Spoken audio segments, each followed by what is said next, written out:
இதுல நாம கற்றுக்கொள்ள வேண்டிய இன்னொரு பாடம் உண்டு. நாம நம்முடைய சொந்த புருஷர்களை என்ன செய்யணும்? கனப்படுத்தணும். ஏன் வசதிய மன்னிச்சிருக்கிறான்ல, மன்னிக்கல. ஏன் மன்னிக்கல தெரியுமா? ஒரு ராணிய ராஜாவை மதிக்கலன்னு சொல்ல செய்தி பாமர மக்களுக்கு போய் சேர்ந்துச்சுன்னா அவர்கள் தங்கள் புருஷர்களை என்ன செய்ய மாட்டாங்க? மதிக்க மாட்டாங்க. இவன் தவறான எடுத்துக்காட்டா இருந்தாலும் சொல்லிதான் என்ன செய்தாங்க? மாற்றினாங்க.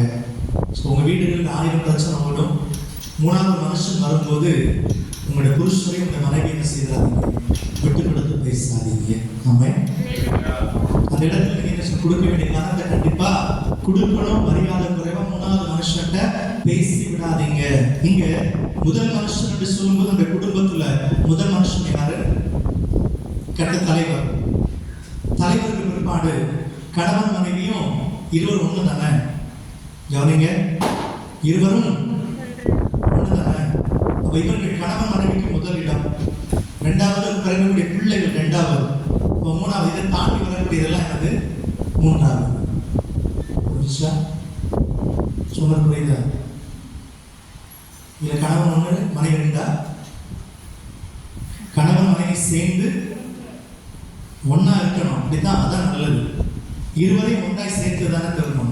ஆமென். இனி இவர்கள் இருவர் அல்ல, மறந்துட்டு இருப்பதற்கு சரி இருக்கட்டும், அப்படி ஞாபகப்படுத்துகிறேன். கணவன் மனைவி இருவர் அல்ல, ஒருவர் தான். அப்ப நீங்க 1வது, பிறக்கக்கூடிய பிள்ளைகள் 2வது, இதை தாண்டி வரக்கூடிய எல்லாம் என்னது? நான் எதுக்கு சொல்ல வந்தேன்னா, உங்க குடும்பத்தில் 1000 பிரச்சனை இருந்தாலும் 3வது நபரிடத்துல பேசும்போது கனத்தோடு மரியாதையோடு கூட சொல்லுங்க.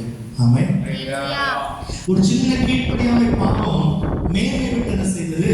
தள்ளி விட்டுச்சு. கனம் கொடுக்க விடத்தை கனத்து கொடுங்க. உங்க 4 சலத்துக்குள்ள என்ன பேசுறீங்க அது வேற. ஆனா 3வது நபருக்கு மத்தியில பேசும்போது கணவன் மனைவிக்கும், மனைவி கணவனுக்குரிய கனத்தை கொடுத்துதான் பேசணும். ஆமென். அல்லேலூயா.